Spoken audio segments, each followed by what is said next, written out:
ഇപ്പോൾ AI എന്ന് പറയുന്ന ഒരു സംഭവം ഉണ്ടല്ലോ, ആർട്ടിഫിഷ്യൽ ഇൻ്റലിജൻസ് എന്ന് പറയുന്ന നമ്മൾ പറയുന്ന ഒരു സംഗതി ഒരു കൂട്ടായ പരിശ്രമമാണ്. അതിൽ ആയിരക്കണക്കിന് ആളുകൾ, ഒരുപക്ഷെ ലക്ഷക്കണക്കിന് ആളുകൾ അതിൻ്റെ പ്രവർത്തനത്തിൽ പങ്കെടുക്കുന്നുണ്ട്. ഒരുപക്ഷെ നേരത്തെ മോഡറേറ്ററായിട്ടുള്ള ശ്രീ മുരളി പറഞ്ഞ പോലെ ഞങ്ങൾ ഒരേ നാട്ടുകാരായതുകൊണ്ടും സുഹൃത്തുക്കളായതുകൊണ്ടും അത് നമ്മുടെ അത്തരത്തിലുള്ള കൂട്ടായ്മ സാഹിത്യ പ്രവർത്തനത്തെ ഏതെങ്കിലും തരത്തിൽ സ്വാധീനിക്കുകയോ അല്ലെങ്കിൽ അതിനെ പ്രേരിപ്പിക്കുകയോ ഒക്കെ ചെയ്യുന്നുണ്ടോ എന്നുള്ളൊരു പരിശോധനയാണ്.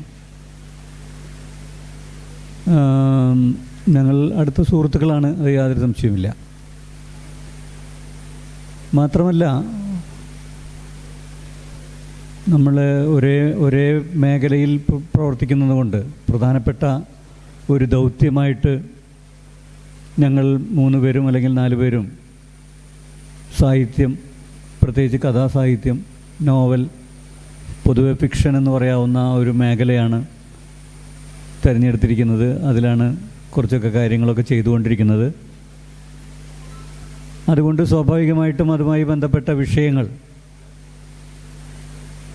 തീർച്ചയായിട്ടും ഞങ്ങളുടെ സൗഹൃദ സംഭാഷണങ്ങളിലെ പ്രധാന കാര്യങ്ങളാകാറുണ്ട്. കാരണം എഴുത്തുകാരനും തമ്മിലുള്ള സ്നേഹം, സൗഹൃദമൊക്കെ തന്നെ വളരെ പ്രധാനപ്പെട്ടതാണ്. ഇപ്പോൾ ഇവിടെ ഇരുന്ന് നമ്മൾ നോക്കുമ്പോൾ മഹാരാജ് കോളേജിൻ്റെ മലയാളം ഡിപ്പാർട്ട്മെൻറ്റ് നിരവധി എഴുത്തുകാർ അധ്യാപകരായിട്ടും വിദ്യാർത്ഥികളായിട്ടും ഒക്കെ തന്നെ ഒത്തുകൂടിയൊരു സ്ഥലമാണ്. ഈ സ്ഥലത്ത് സ്റ്റാഫ് റൂമിലായാലും ക്ലാസ് റൂമിലായാലും കുറേ കാലം ഒന്നിച്ചിരുന്നവർ, കുറേ കാലങ്ങൾ ഒന്നിച്ച് ഈ കോളേജിൽ കഴിച്ചുകൂട്ടിയവർ, സ്വാഭാവികമായിട്ടും അതിൻ്റെ ഭാഗമായിട്ടുള്ള സൗഹൃദം പങ്കുവച്ചിട്ടുണ്ടാവും. അപ്പോൾ പ്രത്യേകിച്ചും ഈ മലയാള സാഹിത്യ വിഭാഗവുമായി ബന്ധപ്പെട്ട് പഠിച്ച ആളുകൾ ആ കാലഘട്ടത്തിൽ പ്രത്യേകിച്ചും എഴുത്തിൻ്റെ മേഖലയിൽ വളരെ സജീവമായി മുന്നിൽ നിന്നവരാണ്. സാംസ്കാരിക നായകന്മാർ എന്ന് എല്ലാ അർത്ഥത്തിലും വിശേഷിപ്പിക്കാവുന്നവരാണ്. അവർ തമ്മിലുള്ള സൗഹൃദം തീർച്ചയായിട്ടും അവരുടെ രചനയ്ക്ക് പ്രേരകമായിട്ടുണ്ടാവും നമുക്കറിയാം. അതുപോലെ തന്നെ വലുതും ചെറുതുമായിട്ടുള്ള നിരവധി സാംസ്കാരിക സംഘങ്ങൾ, സാംസ്കാരിക കൂട്ടായ്മകളൊക്കെ ഉണ്ടായിട്ടുണ്ട്. കാരണം എഴുത്ത് എന്ന് പറയുന്ന പ്രശ്നം ഒരു വലിയ ഒരു ആത്മപ്രതിസന്ധി ഉണ്ടാക്കുന്ന ഒരു കാര്യമാണ്. ധാരാളം സമാനമായ നിരവധി കാര്യങ്ങൾ ചർച്ച ചെയ്യാനുണ്ടാവും സ്വാഭാവികമായിട്ടും. ഏറ്റവും പ്രധാനപ്പെട്ടത് എഴുത്ത് എന്ന് പറയുന്നത് നമുക്ക് എല്ലാ കാലത്തും ഒരുപോലെ ചെയ്തു തീർക്കാനാവാത്ത ഒരു തൊഴിലാണ്. ഓർഡർ അനുസരിച്ച് നമുക്ക് ചെയ്യാൻ പറ്റുന്ന, അല്ലെങ്കിൽ ഉപഭോക്താക്കളുടെ എണ്ണം അനുസരിച്ച് അല്ലെങ്കിൽ വിൽപ്പന അനുസരിച്ചൊക്കെ ചെയ്യാൻ നിവൃത്തിയില്ലാത്ത ഒരു സംഗതിയാണെന്നാണ് വെപ്പ്. MT വാസുദേവൻ നായർ പലപ്പോഴും പറയാറുണ്ട്, ബോർഡ് വെച്ച് ചെയ്യാറില്ലാത്തൊരു തൊഴിലാണ് എഴുത്തുകാരൻ്റേത്. ഇപ്പോൾ ആരെങ്കിലും ബോർഡ് വയ്ക്കുന്നുണ്ടോ എന്ന് അറിഞ്ഞുകൂടാ.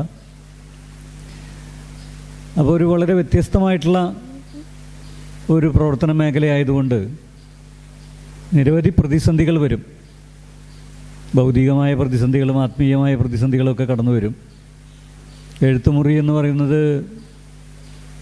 അതൊരു വല്ലാത്തൊരു ലോകമാണ്. പ്രത്യേകിച്ചും ഒരു ഫിക്ഷൻ റൈറ്ററെ സംബന്ധിച്ചിടത്തോളം ആയിരക്കണക്കിന് കഥാപാത്രങ്ങൾ, അവരുടെ ആത്മസംഘർഷങ്ങൾ, ആത്മവേദനകൾ, ദുഃഖങ്ങൾ, കാര്യങ്ങളൊക്കെ തന്നെ അതിൻ്റെ ഭാഗമായിട്ട് അവിടെ ഉണ്ടാവും. അപ്പോൾ അത് ആ മുറിയിലേക്ക് കടക്കുമ്പോൾ തന്നെ നമുക്ക് വലിയൊരു ചങ്കിടിപ്പ് ഉണ്ടാവും. ദിവസത്തിൽ അങ്ങനെ വേണമെങ്കിൽ ആലങ്കാരികമായിട്ട് പറയാം. ഒരു മുറി എന്നൊക്കെ പറഞ്ഞു കഴിഞ്ഞാൽ അതെല്ലായ്പ്പോഴും എഴുത്തുകാരൻ ഉണ്ടാവണമെന്നില്ല. എങ്കിൽ പോലും പേന എടുത്തു കഴിഞ്ഞാൽ കടലാസിലേക്ക് അനുഭവങ്ങളെ സർഗാത്മകമായി അടയാളപ്പെടുത്തുന്ന പ്രക്രിയ എന്ന് പറയുന്നത് വളരെയേറെ ദുഷ്കരമായൊരു കാര്യമാണ്. കാരണം അതിനു മുമ്പ് ഒരു മാതൃകയില്ല.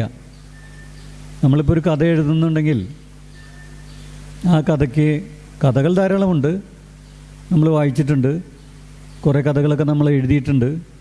പക്ഷെ നമ്മൾ എഴുതാൻ പോകുന്നൊരു കഥ ആദ്യമായിട്ടാണ് ഉണ്ടാവുന്നത്. അതുകൊണ്ട് തന്നെ അതിൻ്റെ രൂപവും ഭാവവും ഭാഷയും അതിലെ കഥാപാത്രങ്ങളും ഒക്കെ തന്നെ വളരെ വ്യത്യസ്തമാണ്. അങ്ങനെ വ്യത്യസ്തമായിരിക്കണം. അങ്ങനെ ആയാൽ മാത്രമേ അതിനെ ഒരു സാഹിത്യ സൃഷ്ടി എന്ന് വിളിക്കാൻ കഴിയുള്ളൂ, വായനക്കാർ അംഗീകരിക്കുകയുള്ളൂ. അപ്പോൾ ഏറ്റവും പുതിയ ഒരു വസ്തു നിർമ്മിച്ചെടുക്കാൻ പോകുന്ന പ്രക്രിയയിൽ ഉണ്ടാവുന്ന ആത്മസംഘർഷങ്ങൾ വളരെ വലുതാണ്. അപ്പോൾ അത്തരം കാര്യങ്ങളൊക്കെ തന്നെ കുറേയൊക്കെ അടുത്ത സുഹൃത്തുക്കളുണ്ടെങ്കിൽ പങ്കുവയ്ക്കാൻ കഴിയും. എല്ലാ കാര്യങ്ങളും പങ്കുവയ്ക്കാൻ കഴിയില്ല. അത് എഴുത്തിൻ്റെ സന്ദർഭത്തിൽ മാത്രം വരുന്ന ഒരു സംഗതിയാണ്. മാത്രമല്ല, എത്ര തന്നെ സൗഹൃദമുണ്ടായാലും, എത്ര തന്നെ നിരന്തരമായ ഇടപെടലുകൾ ഉണ്ടായാലും,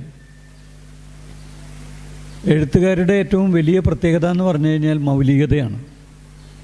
ഒന്നിച്ചു നടക്കുന്ന ആളുകൾ തന്നെ എഴുത്തിൻ്റെ മേഖലയിലെത്തുമ്പോൾ ഭിന്ന വഴികളിലൂടെയാണ് യാത്ര ചെയ്യുന്നത്.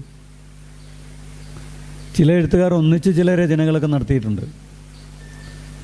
വളരെ പ്രസിദ്ധരായിട്ടുള്ള പഴയ കാലഘട്ടത്തിൽ പലരും ചെയ്തിട്ടുണ്ട്. നമ്മുടെ NP മുഹമ്മദും MT ഹുസൈൻ നായരും കൂടി ചേർന്ന് അറബി പൊന്ന് എന്ന് പറഞ്ഞ നോവൽ എഴുതിയിട്ടുണ്ട്. ഇവിടെ ഇരിക്കുന്ന നമ്മുടെ പ്രിയപ്പെട്ട സുഹൃത്ത് അഷ്ടമൂർത്തി അദ്ദേഹത്തിൻ്റെ അടുത്ത സുഹൃത്തായിട്ടുള്ള പ്രവീൺ കുമാറുമായി ചേർന്നിട്ട് നോവലെറ്റുകളും കഥകളും ഒക്കെ കുറേ എഴുതിയിട്ടുണ്ട്. അതൊക്കെ പുസ്തകമായി പോലും വന്നിട്ടുണ്ട്. അടുത്ത കാലത്ത് പോലും അവർ ആ മേഖലയിൽ ഒരു പരീക്ഷണം നടത്തി. ദേശാഭിമാനി വാരികയിൽ അങ്ങനെ ഒരു കഥ വരികയും ചെയ്തു. പുനത്തിൽ കുഞ്ഞബ്ദുള്ളയും സേതുവും വളരെ അടുത്ത സുഹൃത്തുക്കളാണ്. അവരും ഒന്നിച്ച് ഒരു നോവൽ എഴുതിയിട്ടുണ്ട്. ഈ എറണാകുളത്തിരിക്കുമ്പോൾ നമുക്ക് തോന്നുന്ന ഒരു കാര്യം, വളരെ പ്രശസ്തയായിട്ടുള്ള പ്രഗത്ഭയായിട്ടുള്ള മാധവിക്കുട്ടിയും നമ്മുടെ KL മോഹനവർമ്മയും കൂടി ചേർന്നിട്ട് ഒരു നോവൽ എഴുതിയിട്ടുണ്ട്. അത്തരത്തിലുള്ള സംരംഭങ്ങളൊക്കെ അവരെങ്ങനെയാണ് ചെയ്യുന്നതെന്ന് അറിഞ്ഞുകൂടാ. ചെയ്യാൻ ബുദ്ധിമുട്ടൊന്നുമില്ല. പ്രത്യേകിച്ച് എഴുത്തിൻ്റെ ആ ഒരു പരിഭാവനത്വം അല്ലെങ്കിൽ വ്യക്തിപരമായ അതിൻ്റെ പേഴ്സണൽ ആയിട്ടുള്ള എക്സ്പീരിയൻസ് എന്നൊക്കെ പറയുന്നത് എല്ലായ്പ്പോഴും ഉണ്ടാവുമെന്ന് എനിക്ക് തോന്നുന്നില്ല. ഭാവിയിൽ ഒരു പക്ഷേ എഴുത്ത് ഒരു കൂട്ടായ പ്രവർത്തനമായി മാറിയേക്കാം. ഇപ്പോൾ AI എന്ന് പറയുന്ന ഒരു സംഭവം ഉണ്ടല്ലോ, ആർട്ടിഫിഷ്യൽ ഇൻ്റലിജൻസ് എന്ന് പറയുന്നത് നമ്മൾ പറയുന്ന ഒരു സംഗതി ഒരു കൂട്ടായ പരിശ്രമമാണ്. അതിൽ ആയിരക്കണക്കിന് ആളുകൾ, ഒരുപക്ഷെ ലക്ഷക്കണക്കിന് ആളുകൾ അതിൻ്റെ പ്രവർത്തനത്തിൽ പങ്കെടുക്കുന്നുണ്ട്. ഞാനത് അതിൽ വിദഗ്ധനല്ലാത്തതുകൊണ്ട് ഞാൻ വിശദീകരിക്കുന്നില്ല. കാരണം ഇൻ്റർനെറ്റിലുണ്ടാകുന്ന ഓരോ അനുഭവങ്ങളെയാണ് ആർട്ടിഫിഷ്യൽ ഇൻ്റലിജൻസ് സ്വീകരിച്ച് അതിൻ്റെ ഒരു മാർഗമാക്കി അവതരിപ്പിക്കുന്നത്. അപ്പോൾ അതൊരു കൂട്ടായ പരിശ്രമമാണ്. അങ്ങനെ ഒരു യന്ത്രത്തിന് കൂട്ടായ പരിശ്രമം നടത്താമെങ്കിൽ, അല്ലെങ്കിൽ യന്ത്രത്തിന് ഒരു കൂട്ടായ പരിശ്രമത്തിൻ്റെ ഒരു മീഡിയ ആകാമെങ്കിൽ മനുഷ്യൻ എന്തുകൊണ്ടായിക്കൂടാ എന്നുള്ളൊരു പ്രശ്നമാണ്.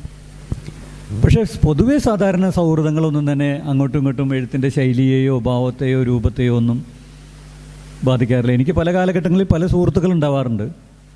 അവരുമായി നിരന്തരം ഇപ്പോൾ എഴുത്തിൻ്റെ തുടക്കത്തിൽ, വളരെ തുടക്കത്തിൽ തന്നെ TV കൊച്ചുപാവ എന്ന് പറയുന്ന എഴുത്തുകാരൻ, എന്നെക്കാളും കുറച്ച് പ്രായം മാത്രം കൂടുതലാണ്. അദ്ദേഹമാണ് ഞങ്ങളുടെ നാട്ടിലെ എനിക്ക് മുന്നിൽ ഉണ്ടായിരുന്ന ഒരാൾ.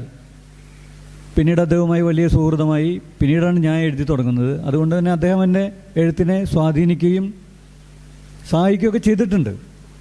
പക്ഷേ കൊച്ചുപാവയുടെയും എൻ്റെയും കഥകൾ, അല്ലെങ്കിൽ ഞങ്ങൾ മുന്നോട്ട് വയ്ക്കുന്ന ആശയപ്രപഞ്ചം ഏതെങ്കിലും ഒരു നിരൂപകൻ എടുത്ത് പരിശോധിക്കുകയാണെങ്കിൽ എനിക്ക് ഉറപ്പുണ്ട് യാതൊരു സാമ്യവും ആശയപരമായിട്ടോ ധാർമ്മികമായിട്ടോ ഭാഷാപരമായിട്ടോ കഥാപാത്രങ്ങളുടെ ഘടനയുമായി ബന്ധപ്പെട്ടോ ഒന്നും കാണാൻ സാധ്യതയില്ല എന്നാണ് എനിക്ക് തോന്നുന്നത്. അപ്പോൾ സൗഹൃദങ്ങൾ എഴുത്തിനെ സ്വാധീനിക്കുന്നുണ്ട് തീർച്ചയായിട്ടും. കാരണം ആ ഒരു അന്തരീക്ഷത്തിൽ പുതിയ കൃതികളെക്കുറിച്ച് സംസാരിക്കാൻ കഴിയുന്നു, വായിച്ച കൃതികളെക്കുറിച്ച് സംസാരിക്കാൻ കഴിയുന്നു, എഴുതിയ കൃതികളെക്കുറിച്ച് സംസാരിക്കാൻ കഴിയുന്നു. കൃഷ്ണമൂർത്തിയൊക്കെ ആയിട്ട് ഞാൻ വലിയ ബന്ധം, സൗഹൃദ ബന്ധത്തിൻ്റെ ബലത്തിൽ അദ്ദേഹത്തെ എൻ്റെ കഥകൾ ഒക്കെ തന്നെ പലപ്പോഴും അദ്ദേഹത്തിന് വായിക്കാൻ കൊടുക്കുകയും അദ്ദേഹം പറഞ്ഞാലാണ് എനിക്കൊരു ആത്മവിശ്വാസം ഉണ്ടാവുക. അങ്ങനെ ഒരു ബന്ധമുണ്ട്. അതൊക്കെ വലിയ കാര്യങ്ങളാണ് തന്നെയാണ്. പക്ഷേ എത്രമാത്രം അടുത്ത സൗഹൃദ ബന്ധമുണ്ടായാലും ആ സൗഹൃദ ബന്ധത്തിൽപ്പെട്ടവരുടെ വഴികൾ തീർച്ചയായിട്ടും വേറെ വേറെ ആയിരിക്കും എന്നുള്ള കാര്യത്തിൽ സംശയമില്ല.